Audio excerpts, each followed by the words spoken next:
Queridos irmãos, é uma alegria muito grande poder estar aqui para compartilhar um pouco do que Deus colocou no meu coração.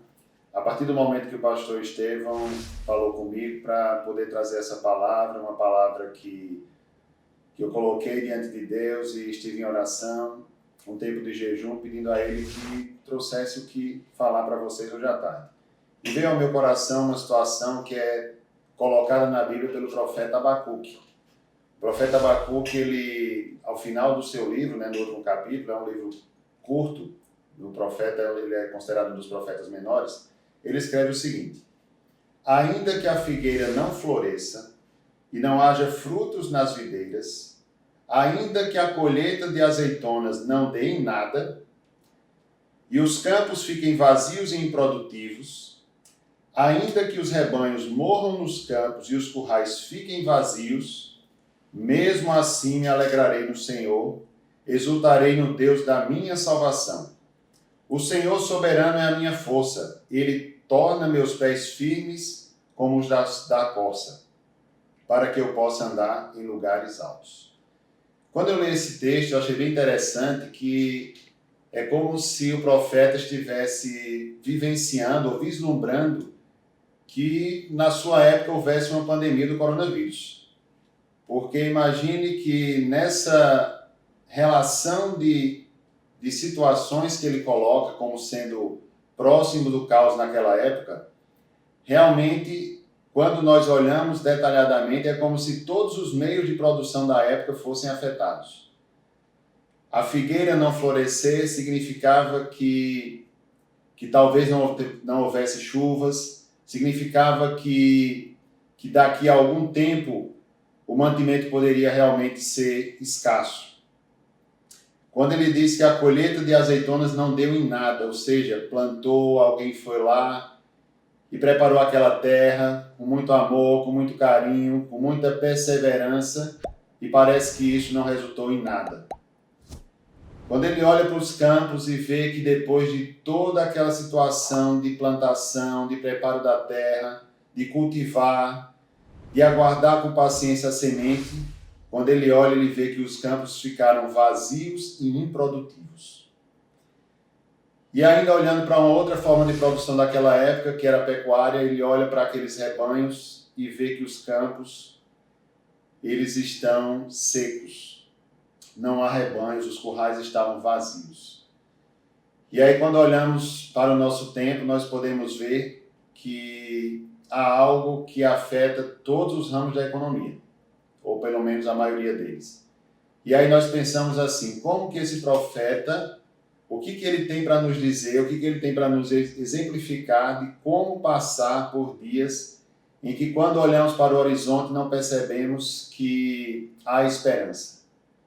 E aí nós vemos nos versículos seguintes que ele diz assim, que ainda que tudo isso aconteça, ainda que o meu trabalho tenha sido arrancado de mim, ainda que eu tenha sido demitido, ainda que, no meu caso, que os pacientes não estão frequentando o consultório com a frequência de antes, ainda que a minha loja eu não consigo abrir as portas porque eu estou impedido disso acontecer, e com isso toda a renda que advinha dela, da venda desse comércio, bem como sustenta os meus funcionários, também não vai acontecer. O profeta diz o seguinte: mesmo assim me alegrarei no Senhor.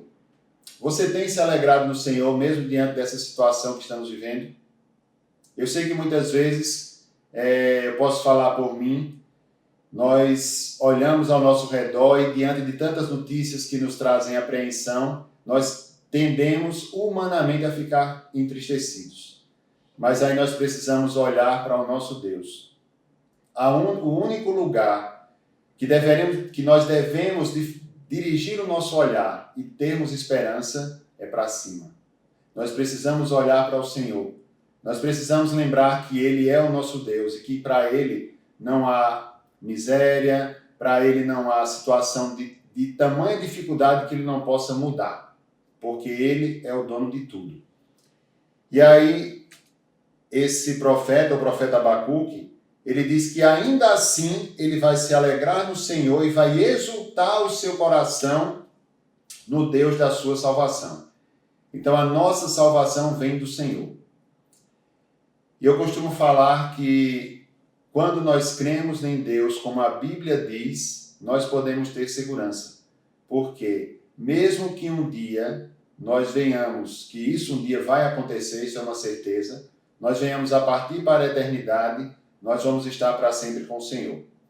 Eu lembro de um versículo, de um texto bíblico, onde Jesus fala o seguinte, que nós não devemos temer aquelas pessoas que podem fazer perecer o nosso corpo. Devemos temer antes aquelas pessoas que podem fazer perecer tanto a alma como o corpo.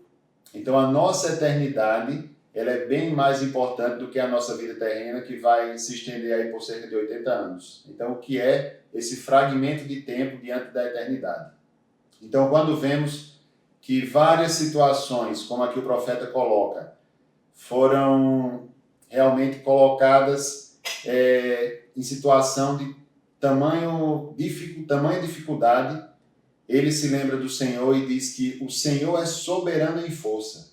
Soberano é aquela pessoa que realmente tem poder, que pode decidir algo. E quando o profeta diz que Deus é soberano, ele diz que ele pode tornar os seus pés firmes como os da corça. A corça é aquele animal que corre de uma maneira muito rápida para fugir do seu predador e também para conseguir água, conseguir pastagem. Então é um animal que ele é livre e tem uma velocidade incrível para poder se manter vivo. Então é um animal, quando a gente assiste aqueles programas que filma a natureza, a gente vê como realmente é uma luta diária a sobrevivência. Então nós, quando pensamos na situação que vivemos hoje, nos deparamos com algo semelhante. Então muitas pessoas hoje estão em situação de risco, estão expostas a esse inimigo novo, mas que o Senhor realmente é um Deus que pode cuidar de nós, um Deus que pode nos livrar do mal. Então, ao final, o profeta ele diz o seguinte, que ele torna os meus pés firmes como os da corça, para que eu possa andar em lugares altos.